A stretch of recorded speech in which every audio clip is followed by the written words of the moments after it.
everybody. What's up, guys? Welcome to the IronTrap podcast. Moon's wagging his tail because he thinks we're talking to him, right, buddy? And panting already. And panting already. I'm sure he'll be snoring in no time. Or be in and out of the Yes. office over and over again.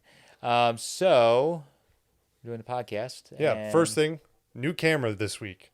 We apologize for last week's episode. We had some technical difficulties, and that camera has failed us multiple times now. I've had problems with it, so time to get a new camera. So hopefully this looks better.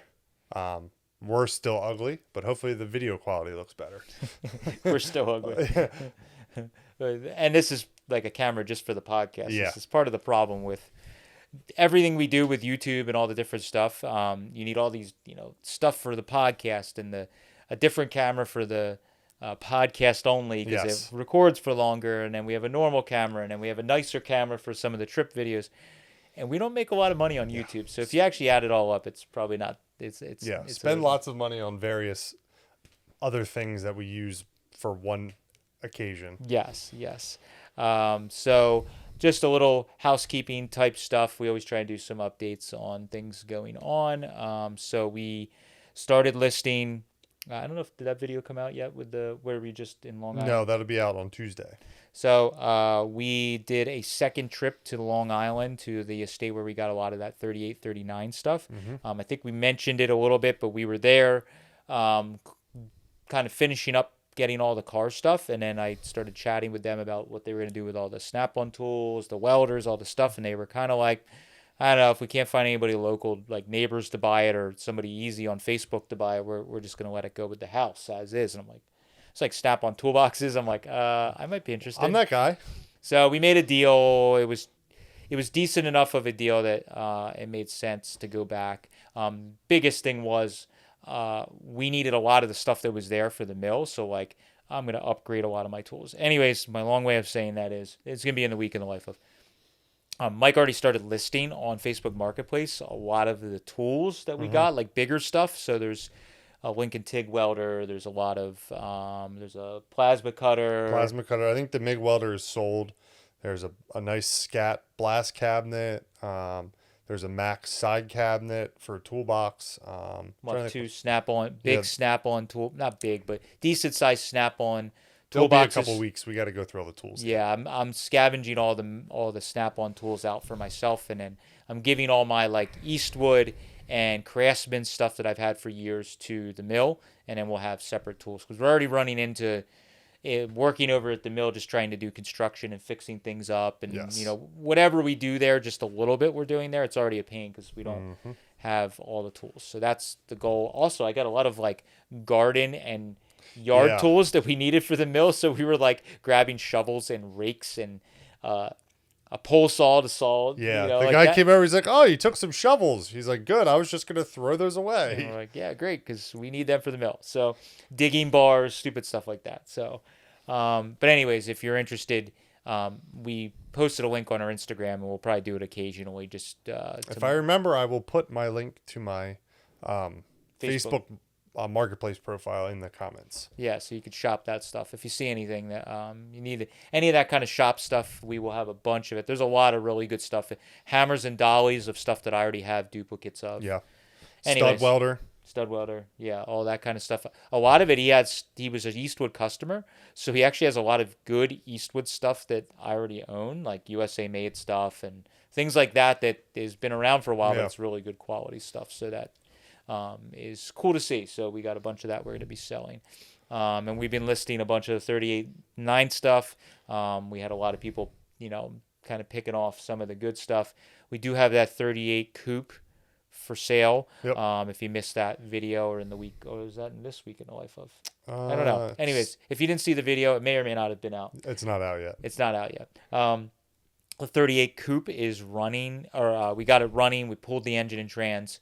We now have the roller up as a project. Yep. The 39 coupe, I have a viewer that is interested in doing a trade with me for that T-body. I randomly sold that T-body to a viewer, and then at the same time, this viewer had hit me up that he had a T-body on a 32 rails already that he may be interested in doing some trading. So the 39 coupe is tentatively pending with that. Yes. And then we still have that 39 convertible. We're going to start probably in the fall or winter, start working on putting that car together and making it drivable if no one buys it as is. If you're interested in as is, you can send us an email or a message. We're not giving it away. It is very, I mean, it's valuable just in the parts that are Yeah. on the car. So we had a few people that emailed us and they were like, ooh, that's stiff. And you're like, well, it's a rebuilt Columbia, a rebuilt flathead, a rebuilt trans, a 39 body with all the rust repair done in paint. And, all those body panels on it. So it's like you start adding it up, but very quickly it's $25,000 in Just stuff. odds and ends, yeah. So we could part that car out. If it was a rusty piece of shit, we could part that car out and it would be 20 grand in stuff already. So we're not. Well, 15 because you'd probably keep that Columbia for yourself. Probably. Maybe. But anyways. Speaking rationally here. Yeah. So that's some of the stuff that's going on. We have the Wheels of Time rod and custom jamboree that is local to us. We help kind of promote that show a little bit. We will be there the end of August. I think it's the second to last weekend of August. We will be there for the whole weekend. So it's like a Friday, Saturday, Sunday deal. We have a tent there right by the registration tent where we bring a bunch of cars out. Definitely stop by and say hello. We'll have a little bit of merch there. I don't know how much we'll have because we've been a little light on about to do a big reorder. Yeah. So that's but anyways, come by, say hello. We will have the Merc there. I literally right before this podcast we put the windshield in this morning, the garnish molding. Go watch today's video. Yeah, today's video. And the car is basically done for what I need it to be for now. There's a bunch of stuff that I'm not like that is just okay, and that's gonna go into what we're talking about. That's perfect segue in today's topic. What's going on? So today's topic is kind of the struggles and when is enough when building a car, and the struggles with evolution of your skills and building of cars. Whether it's hot, I feel like this is something that it kind of spans. Like it doesn't matter if you're someone like me that didn't grew up with a 32 Ford in your garage and your dad had one. I grew up with different types of stuff. I was in the German cars, but like skills progressing as you build a car has always been a struggle with me, and the quality of the car you build, or if you have a long-term build, it's difficult. And when is enough? I mean, when do you say, okay, I'm just putting it on the road. I can't keep redoing a car all over and over again. So we figured to discuss that because this is a good, the Mercury is a really good exercise in that, where I told myself I wasn't going to blow that car apart and totally, down to every nut and bolt redo that car. It's always been the thing with that Mercury. We got it on the road. We did a mechanical going through or restoration, so to speak. And I drove it for 2-3 years, 4 years. I don't remember. Bought it in 21, so almost 3 years. Yeah. About 3 years, drove the thing, enjoyed it. And then it was like, okay, planning out the chop and the customization. This is round one. And we talked about it in our paint video in the last one. Like, this is very true to what guys were doing with their cars back in the day. A lot of guys didn't want to take their car off the road for 5 years. So they would like do a round of customization or work. They'd drive it for a season and then they'd redo it again. And then they redo it again. And sometimes it was even the full-blown show cars. They were doing it to continue to enter it and win awards. But your average guy was like just driving his car because it might have been transportation. So I've been trying to do that a lot. Yeah. And it is very difficult. I don't know. And we see the back end of this a lot with doing these estate clean outs that we do. A lot of times we see the bad side of the cycle of like never finishing it and just keep redoing it and redoing it and redoing it. And the car just never gets driven. It just stays in the garage and they end up, oh, I don't like this, so I'm going to go back and fix that. And then they never get to enjoy the car because they constant restoration process because they get this thing fixed and they're like, oh, well, the flathead's been sitting for 10 years now. So I got to redo that again. And then mission creep. It's like, or it's like, well, let me get everything re-chromed. It starts out with a project where you're going to like, they're going to repaint it and restore it, driver restoration. They're like, well, I really should send all this stuff to chrome. And while I'm at it, I might, blah, blah, blah, blah. And next thing you know, the car spirals from being some like driver quality restoration to like, something that's like a Pebble Beach restoration. The guy never finishes it. And I turn my camera thing on. It turns into like a, Pebble Beach type restoration and they never get it done, and then someone else is getting the fruits of their labor because that 39 convertible is a similar. I don't know if that was Well, his. the estate as a whole is a good example because he started on that 39 coupe because we found garnish molding that was totally garnish molding and dash all re-wood grained. Which is for sale. Yeah, is for sale. The stainless for that car, that car was originally a 39 standard, and he had all the stainless for that car like totally redone and perfect. Yep. So it's like you saw was working on those steps on that car, and then the convertible came about, and that car he totally stopped on, and then started over again with the convertible. Yeah, yeah, you're right. None of those cars got finished. Yeah, and he was very, very close, but he just never got it done. So Yeah. I think that's always it's a hard part, and I struggle with bouncing around on projects myself. But the biggest struggle is like, when is enough enough? And if it's a car that you plan, the way I've been trying to think about it is if it's a car I plan to keep forever or for a very, very long time, it's okay if the car is not perfect or not done all the way to what you want. And so that's the Mercury. That's a lot of my cars. I do that where it's like, I'm just going to drive it like it is and enjoy it. And then when I'm ready, you then can take it off the road for a winter or whatever and do the next round of restoration. Every time you drive it, bitch about all the shit that you need to fix. Yeah, afterwards. I mean, it is difficult. Like, I love this car, but I got to fix all this stuff. And that is a problem, like even the 38 convertible. Like, I love that I'm able to drive it, and we very quickly got it on the road. And the panel fitment and stuff is rough because of, it lived a rough life and many different eras of customization. Yeah. So like the hood fits like crap, and it's like I want to gap the hood, but it's like the hood was very crappy, and you need to fix all the huge dents and issues in the hood, and it's like, and then I found a better hood, and it's like, okay, what I need to do is get all the parts in order, so I got a better hood. I know all the stuff I don't like that's in that front end, and then like one winter, maybe this winter, you put the better hood on, you do all the gaps in the hood, and get all the front end sheet metal kind of like decent, maybe in primer, and then it's like it's okay to drive it with the front end and primer, and then maybe the next round of stuff you do something else, and then eventually you'll get to that point, but at least during that whole time you're getting to enjoy it. But I always struggle with what I have a big problem with is the Sweetheart Roadster is a good example of that, is your skills getting better. So I think a lot of people struggle with that, and I've always had a problem with that. Is I get any of my long-term builds, it's like you do some stuff, it's bitching at the time, you're super excited about it, and then maybe you don't touch it for months or a year, and then you come back and you're like, that's not as good as I thought it was, or that thing that you kind of overlook, you're like, that's not really great. A free T is another good example. Yeah. That was in a much short term though, because there was stuff on that you did and then went back and redid, like the doors.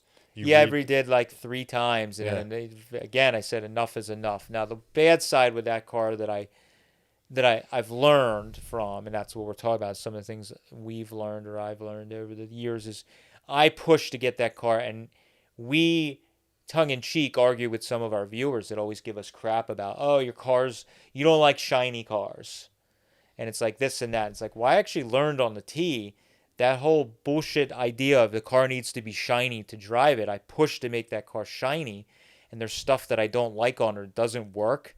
And really, the only way to redo it is like to cut into the car to basically redo all of it. To redo all of it. It's like if I would have driven that car in primer or in bare metal for a year, I could have went back and redid some of the stuff, and then maybe now I'd be painting it. But right now, I'm struggling with stuff that I hate or isn't ergonomic on the car. And the only way to correct it is really to cut into it excessively to the point of maybe having to repaint the car, or at the very least, rip the interior out and, redo a bunch of stuff or redo the interior. So it's like, kind of learned my lesson on that. And that's... Is there enough lacquer left from the Merc to repaint that tub? What, that? Yeah. That's not lacquer. That's base coat. Oh, that's right. Yeah, that wouldn't be... That's a different deal, but still, you're repainting...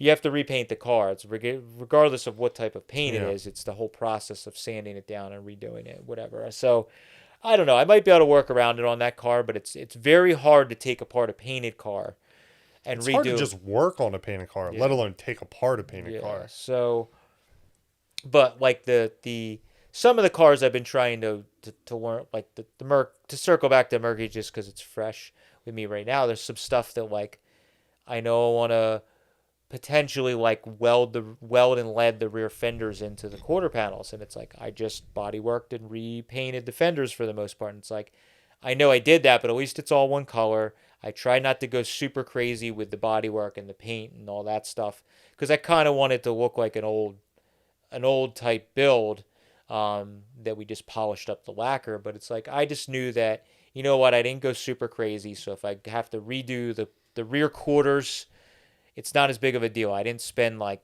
months and months Yeah. doing all of that, and then we're grinding it back off again. So that's the way And it that's would. more of a long-term thing. It's probably not going to happen this winter, right? No, it might be 3, 4, 5 years Yeah. from now. I don't know. It may never happen. I don't know. But at least that way I got it all one color. And you're just okay with that. And that's where, but there we go. Sorry, I'm knocking the mic over if you're listening, and not watching.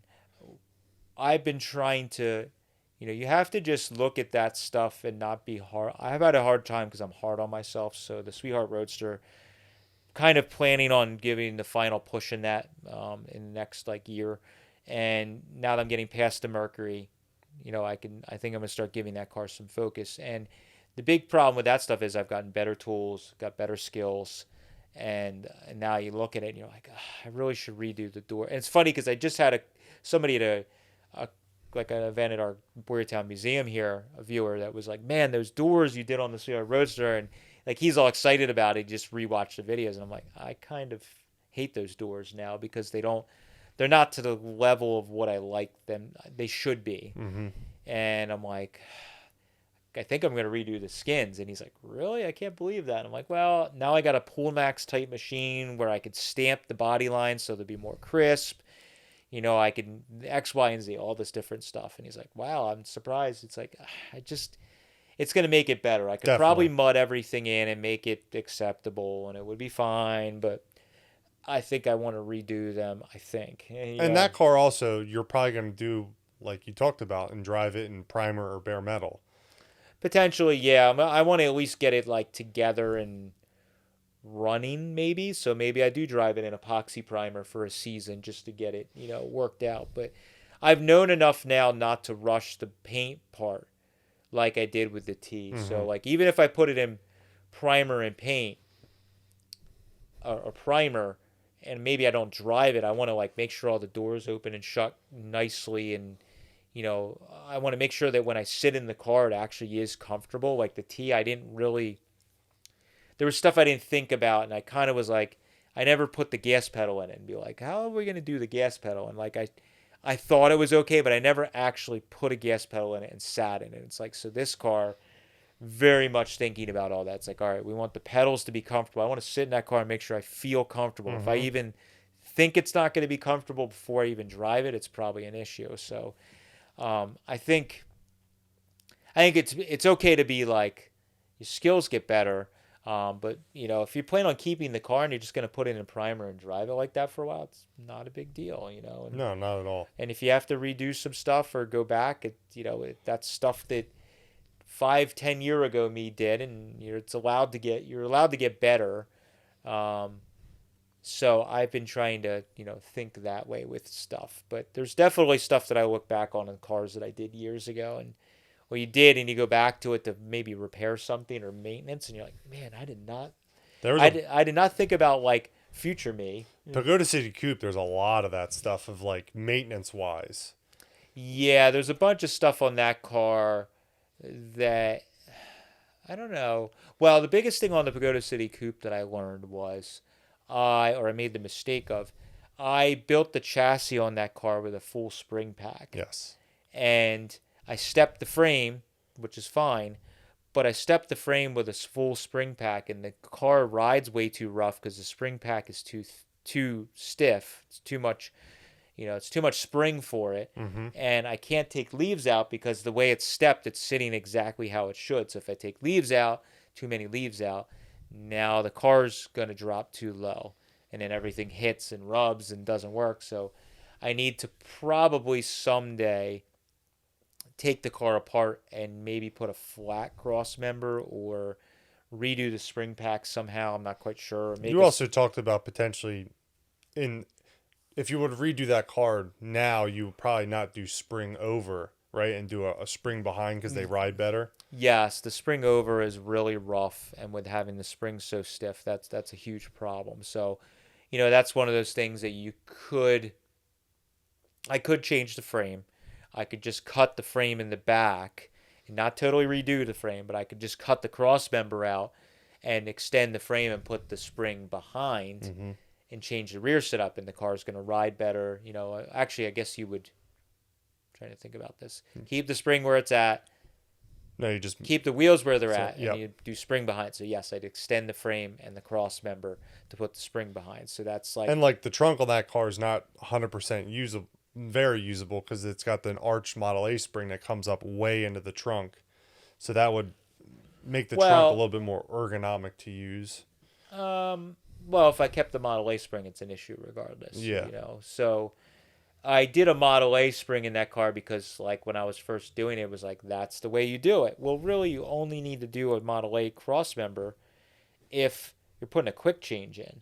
And I don't even have a quick change in that car. So, like, that was something I need to think about. Like, if I'm going to put a Columbia in that car or something like that, like I've been doing in everything, to make it more drivable, or I'm just going to put 354s in it and put spring behind, well, then I could do a flat cross member. Back to what you're saying, I can make the trunk floor, flat, more flat, and not have that big hump in it. So it's just one of those things you have to be okay with cutting it apart. Also with like your tastes changing, I struggle a little bit with like some of the cars, like the Schroll car. We did it, and the car's cool, and it has like the patina, which is neat. But there's some stuff that now that I've been driving it that was like a little crusty or rusty or whatever, and now it's getting worse, like the rear roll pan, and I'm like, I really should redo the rear roll pan and make my own, or cut that one up and redo part of it and weld it back on. And then it's like, well, you're cutting into the car so much. Do you just repaint the car? Mm-hmm. But you're losing that patina, and it's like that's such a hard thing to do. But in the end, I guess I start to understand now what the old timers, when we always were like, man, I can't believe that guy like sanded the car all down and repainted it. And you're like, now I'm starting to understand because I'm doing that. I'm having cars that I put together and you don't really like it or it bothers you. And somebody looks at the Schroll car and they're like, why would you ever paint that car? And now I'm like, might be kind of neat to see that car all in that green, but like decent. Yeah. So I struggle with that a little bit, but I now understand that a little bit with the older guys. When you see that they had a car, the paint was aging, and they're like, I can't believe he sanded that and repainted it. It's like, well, to him, he remembers it how it was, yes. or they're not as nostalgic about crappy paint as we are. So it's like I'm starting to get it a little bit not fully, just a little bit. Well, yeah, like that car, I probably could just mix up some paint and kind of just dust some paint in where I fix it, and it would still retain the look it has. So that car is a little bit, but like the blue 38 convertible, I don't think has a good enough patina to like save it. So I think that car is worth totally repainting and redoing. But I've seen a lot of people that, we have friends, like we were just talking before we started this, our buddy Kev, he has a Mercury that he built a very long time ago, when he was much younger. He built that when he was like 18, I think. Something like that, yeah. When he was a very young man. I think he's in his 40s, I believe Kev is, and he consumes our content, so I'm sure he will text me and let me know. But I believe he's in his 40s.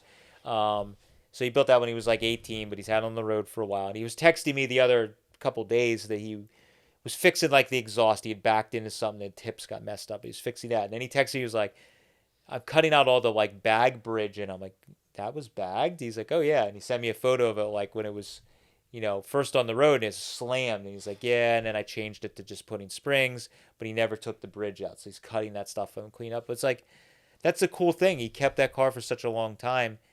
Now he has the energy to do it, and he's he's doing fixing all these things on the car to make it better.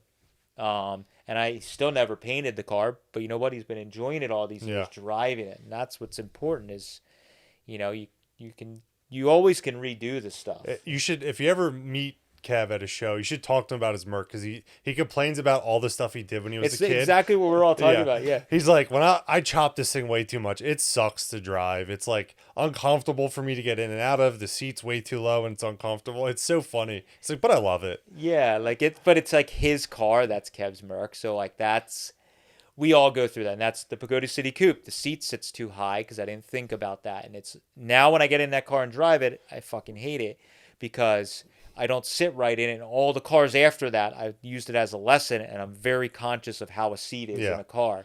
So like when I'm gonna do a round of redoing on that car very soon, one of these winters, and I'm gonna go into it and change the seat. I'm gonna change a bunch of other stuff in the car to make it ride better. Like the car runs good, but it needs some maintenance. And it's like while we're doing the maintenance, the mechanical maintenance, I want to do some. It is funny once you drive it, you like bitch about all this stuff, but he has a big smile on his face. He's like, the car's so fun to drive, but all this shit sucks. Yeah, It's yeah. like, but it's the so same- fun to drive. It's the same thing. You're like, this is so cool. I love that car. It runs good, man. It drives. That thing is probably the best running car we've ever had.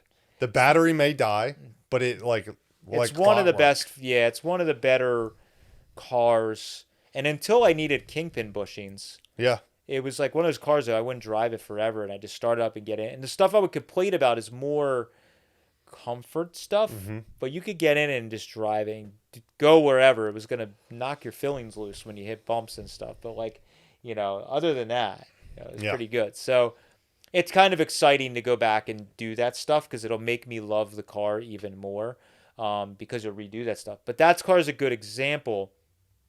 I love the East Coast thing with it, but now I kind of want to chop it. Like I know people will be up in arms because like that's like that car. It's really weird. I built that car and a lot of people use it as an example for like an East Coast car. And now I kind of like, I kind of want to chop that car just a little bit, like 2 inches. I will not be able to ride in that thing if you chop it. No, but My head's jammed into the roof as it is. I think that car would be way more badass if it just had a little bit of a chop to it. So I don't know. I guess I'm kind of like, I don't know why. Leave a comment down below what you think, if he should chop it or not.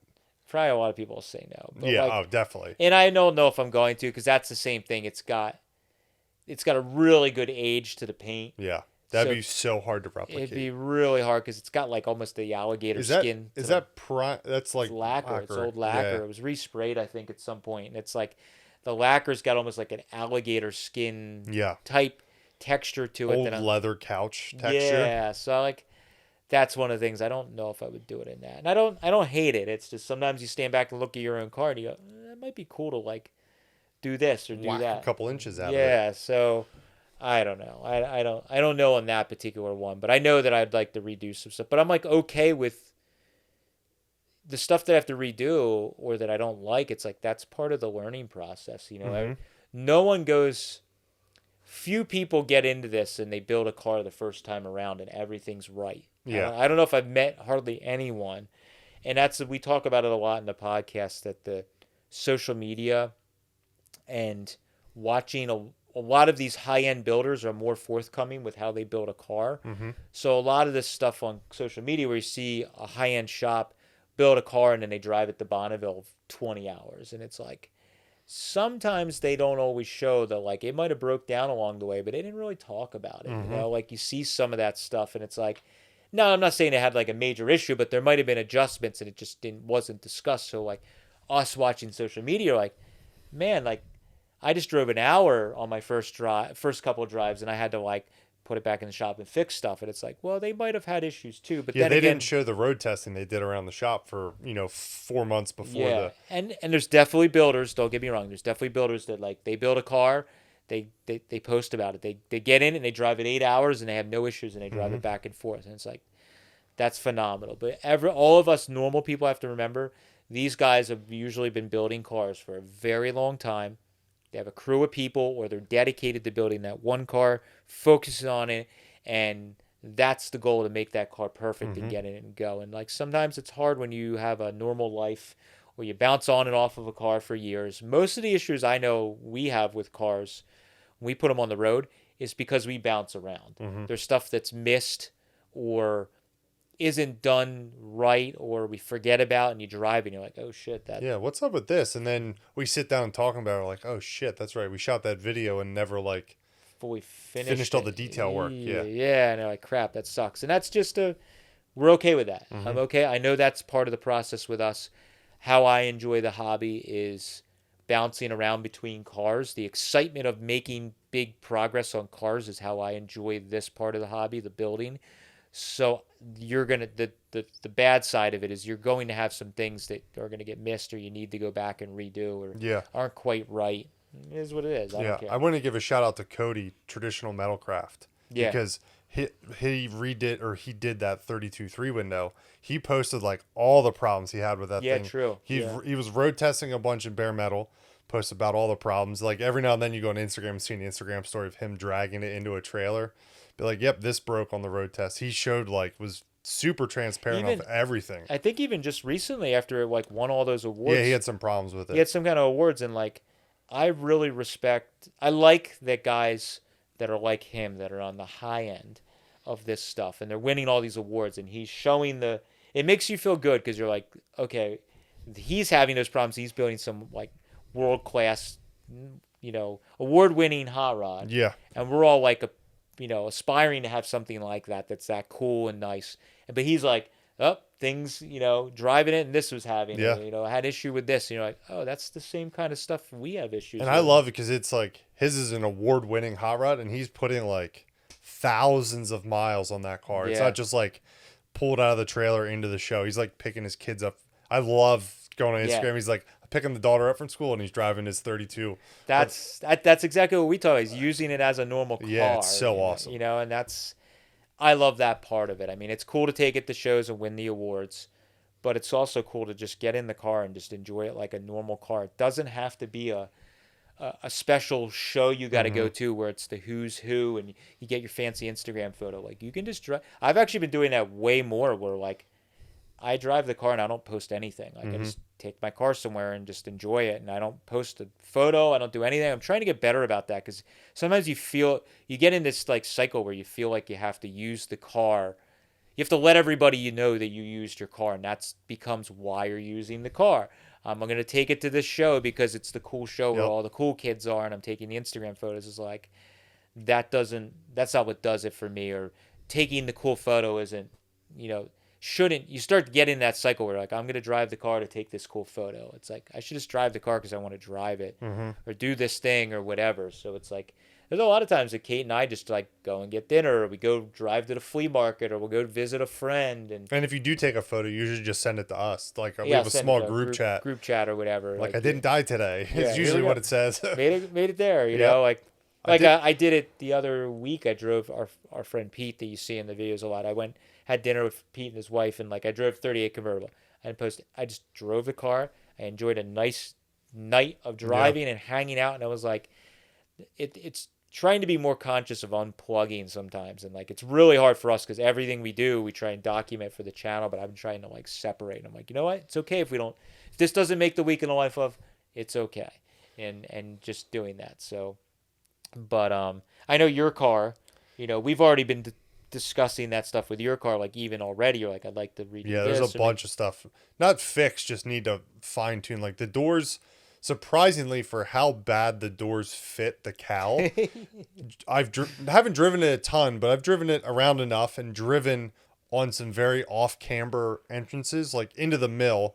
When you pull in, you're like, the doors have not popped open, which is amazing. I would have thought they would. Yes, exactly. I was terrified. The first time I drove it, I had both doors like bungee corded shut. Since then, I haven't bungee corded the driver's door. They have not popped open. But it's very ugly from the outside. The gap is just like a pizza slice all the way up. Well, we definitely need to put, I think on your car. I have safety latches, yes. We need to get safety latches on because we know that it could happen. Yes. But yeah, we've talked about the gaps, and it was one of those things that was like on the list to do this season. And then we abandoned a bunch of that because we were like, you know what? This season it needs to get drive, on. It needs to drive. So it's like, and, even you, earlier on, you're like, oh, well, I want to blow it apart and paint the frame and do this and that. We've had people that commented on the channel, but it was like, Mike, was very much having a stumbling blocks of trying to get on the road. He was getting stuck. And we saw that, and it's like, you know what? Let's just leave it alone and get it on Yep. the road. And we know it's a little bit more work to take it apart and pull the engine and take all the cooling system apart, but it's like everything works. So when we take it apart and put it together, it'll be easier. Yeah, and But I've had problems over the years on other projects that, not hot rod related stuff, newer car stuff from years ago, where I would do that. Like I had a C10 or a C1500 pickup building turbo LS4. I put the whole front end together, suspension, put the engine in, and started doing a bunch of stuff. And I was like, I'm gonna paint the frame and rust encapsulate it. Pulled it all apart and never went back together, and the project got abandoned, and I parted it out because I took it all back apart and couldn't get the motivation to put it all back together. So it's like, let's just drive it and enjoy it. And now that I've driven it, and when I take it back apart, I'm going to want to put it back together so much more so I can go drive it and enjoy it. And everything's gonna go back together kind of like it's supposed to, because you Yeah. kind of like we already got everything's drilled and holes fit and bolts go where they're supposed to go. We're not like, oh man, we gotta drill the hole, or we gotta, Yeah. all it's gonna be is like, you know what? When I was driving this, I realized that this doesn't fit right. Let's just adjust it a little bit. But you're like on your car, the chassis. The only thing we talked about is like you kind of wanted it to maybe sit a little lower in the Yeah. back, and it's like we could pancake the cross member, but like everything else fits good. So if we just pancake the cross member, we can do that. And we don't need to like shake it down after that. Yeah. We could do just the pancake in the cross member, and we know we'll lower the car and do what we want when we have it apart. But we can clean all that stuff up. And there's some welds on the car that we didn't grind, and it's like we can do all that when it's blown back apart. Yeah, we'll fix all that. And now that I'm Mr. Painter guy, Yeah. I'm like, Mike, we should probably paint your car because it Get doesn't some have, off-white lacquer and go to town. well, even if it's just single stage. Yeah. Anything's that's better than what the it is. dick door. Again, Dick Door strikes again. I wonder if I could hashtag that on Instagram. Start doing that on all the photos I post of it. Just put dick door. Maybe. But I also learned on that car that I never want to do a car like that again. Yeah. I 100% don't want to buy a car that's in a million pieces. I'd very much, there are some things that I've been wanting to build, and I've been looking at just like nicer original cars that need like nothing, because I don't have the time to do a full blown build like that again and do like. But I just don't think you have the attention span. Yeah, I think 100%. I think that's what it is. You need to have the attention span, and you need to enjoy that like nitty gritty part of it, which I kind of enjoy, but it does get to be a lot when you're trying to re-engineer every damn thing on the car. Yeah. So it's a lot. It really is a lot to get to that point. And I want something that I can do. Like, I don't want another car I need to rely on Matt to do patch panels. Like, I can do mechanical work, put an engine in, and all that stuff. So I'd much rather have something I don't need to be like, hey, Matt, can you weld this patch panel in for me? I might need you to do exhaust, but...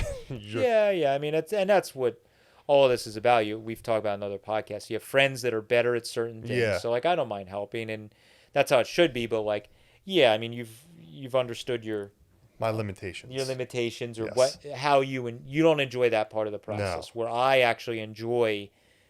I don't know if I enjoy a car that's that far apart anymore. I'm having.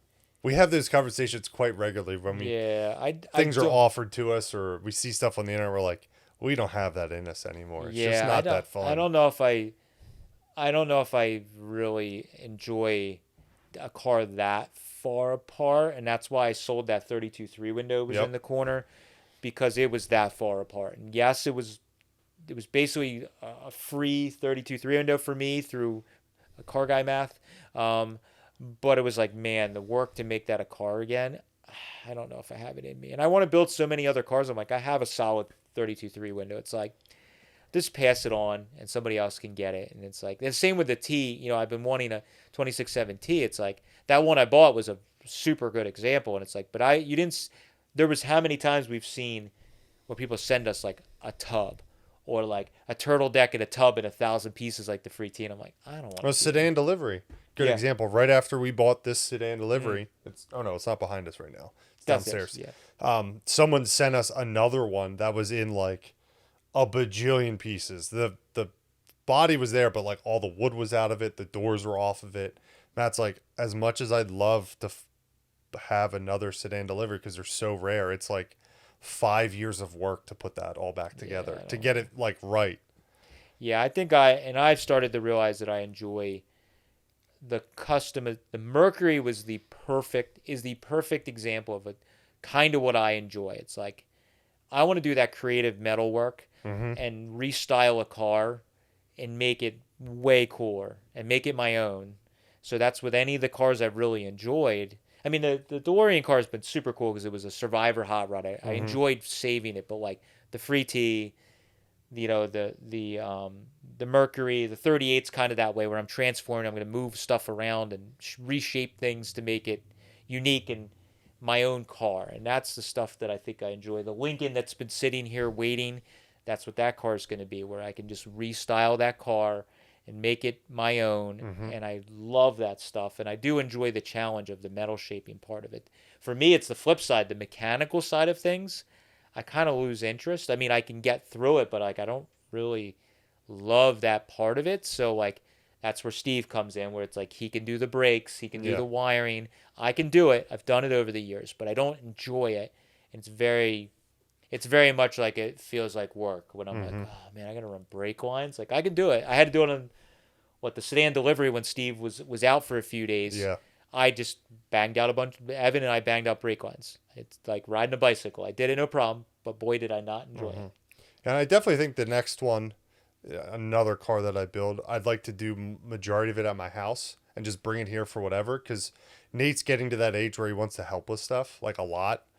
Well, it might be something too where now that he's starting to hang out in the like much like Evan In the hang, summer. in the summer, like the opposite of how I'm doing. Like in the winter, I want to build the heavy Yeah. budget. Like you, it might be something where if it's here in the summer, he might want to come to work with you and Yeah. tinker, and you or the one day a week he comes with you, you guys tinker on the Yeah, car, and you definitely. move your schedule around where you can do that. And because I also think that while it's cool at home, you might struggle with you have a lot of distractions Oh, for you and him yeah. where he's there's other stuff to do, the dog, the cats, The TV. the TV, his sister, Yep. all of that. So it might be That's true. doing it here, he might be more focused on that part of it, and it It's just feels it's special. easy to tempt him to come to work with me every day too. So let's tinker You on want to that. go work on the hot rod?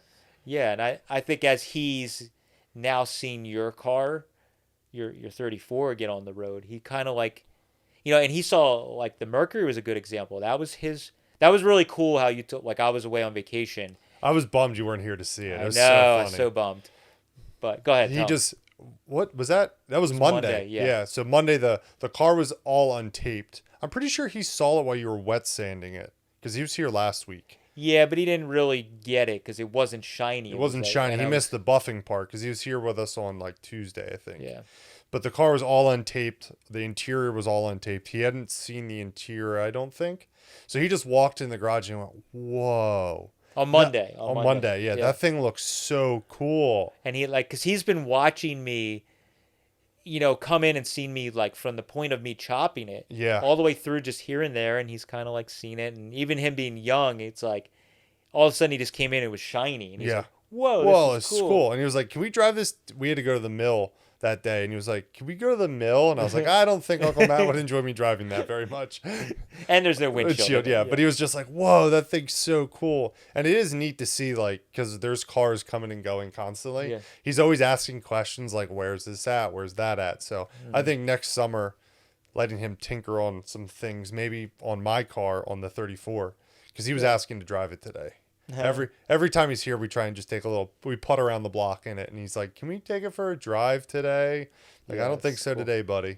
Yeah, that'd be cool. Because even if you're like the seat, you Yeah. want to like finish making the seat or whatever, you Mhm. guys could work on like making the seat and getting the foam cut or And he can work the stapler when I just wrap like a Mexican blanket around it. He can staple yeah, the there you fabric go. in. Whatever the thing is you do, but that's the kind of fun Yeah, little definitely. easy projects he can do that is like arts and crafts, but it's car related, and Mhm. it's just like that little bait to get them interested. But I just been trying to the enough is enough is the thing that's in my head, and I think a lot of why that becomes an issue is because you think of other people judging your car or you, and that was like the Mercury. I'm like, there's a bunch of stuff in the Mercury. I'm just like, when I was buffing it, I burned the paint a little bit and I wet sanded it and kind of hit it, but it's like a mark and I know it's there. And it's like, but then I'm like, enough is enough.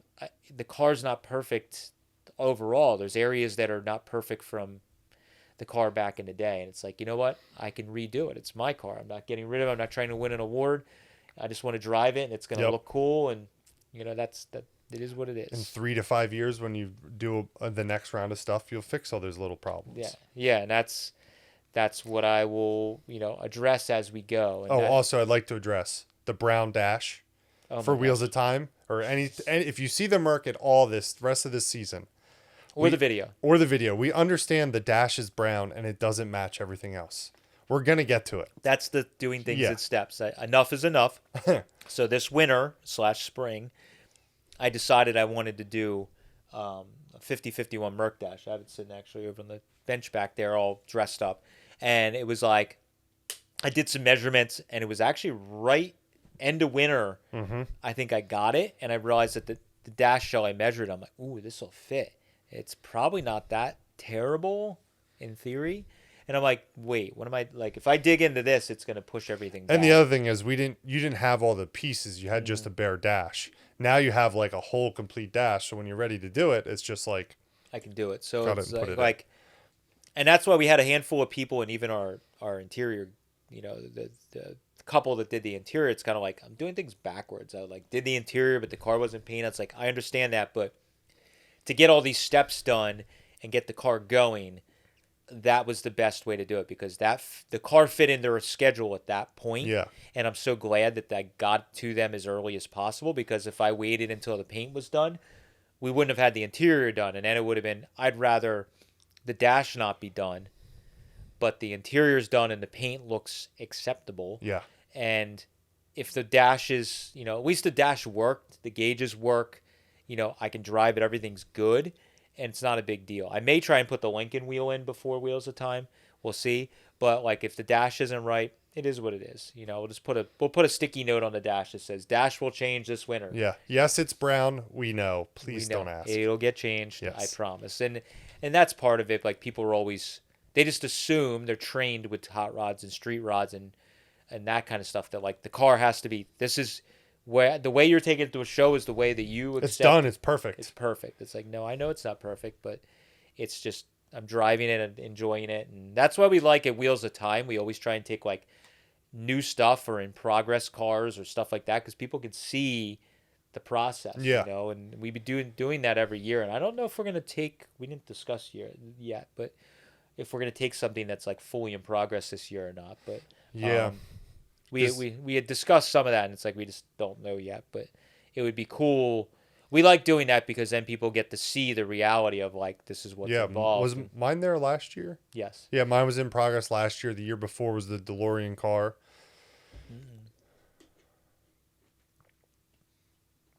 DeLorean car was stuck in upholstery jail, so we never took that as in progress. What do we take as in progress? We had the Roadster pickup one year, and I had it running, but the exhaust wasn't done. Yeah. And the year before that was the Schroll car. Yep. So we try and do that each time, because I think it shows the reality of in progress. And, I guess the Mercury will kind of be like in progress. Like, I mean, technically all of our projects are in progress. Always in progress. Yeah. Yes. It's a never-ending build, essentially. Yeah, we had talked about the Arden car. I just don't. I mean, maybe we'll think about it and put it out there. I mean, it has a couple things I'd like to, and that's where, again, going back to like worrying about what other people are saying. Like, I need to move the radiator a little bit on that car, because where the pulleys sit, it's kind of like the radiator tank's like almost like sitting on it. That thing's never gonna run. The blower hits the radiator tank. Yeah, look at this guy.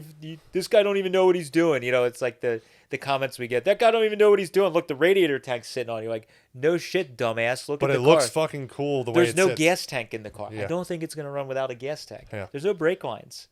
I get it. There's no radiator hoses. Don't think it's gonna run like that. Yeah, thanks for pointing it out. Appreciate it. But you're gonna get that, and no matter how many signs or what you put, it's always a thing. So I always worry about that, but in the end, do we really care? I don't know. So that's why I've never brought that car as in progress, because I just haven't gotten around to it. So who knows? Maybe next year it'll be in progress. Yeah, maybe next year it'll be on the road.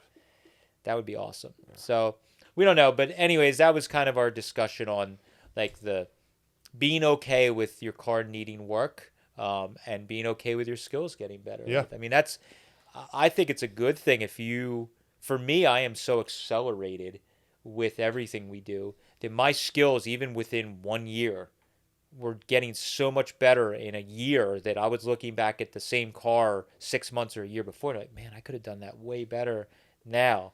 And you just have to be like, you know what, it's okay, just leave it alone, because that's where you get these, you do get cars that are perfect, but the person I want to build a lot. We say that a lot. I want to build a lot of cars. I don't want to build just one car. So I want to build a lot of cars that are okay-ish. Yeah. Well, the thing is, you see these guys that make the car, we sell parts to a lot of guys that I've been building this car for 35 years and I've been looking for this one perfect intake. Like, could you have like just put any intake on it and driven it for the last 35 years? I only want new old stock headlight rings. Yeah. I will only put new old stock headlight glass and rings on. You're like, okay, well, you're building a 37 Zephyr. That hardly doesn't exist. Why don't you just put nice ones on? Yeah. And enjoy it. But I get it. That's not for everybody. But trying to be okay with that stuff. I mean, I was just putting stuff on the Mercury, and I'm like, I hate these fasteners or the way this trim is, and the seals aren't in. I'm like, you know what? When I take it apart, put the seals in, I can redo it a little bit, and I don't even have to mess with the paint. It's just going to take some time. But, I can't. Speaking of, we have to go clean the Mercury so we could shoot an outro for Sunday's video. There you go. That's how ahead we are. So it is currently 4:30 on a Friday. Oh shit. Okay, yeah. All right, guys. Well, thank you. It's been great with the podcast. Appreciate it. Make sure you listen, subscribe, all that great stuff, and make sure you check out today's video.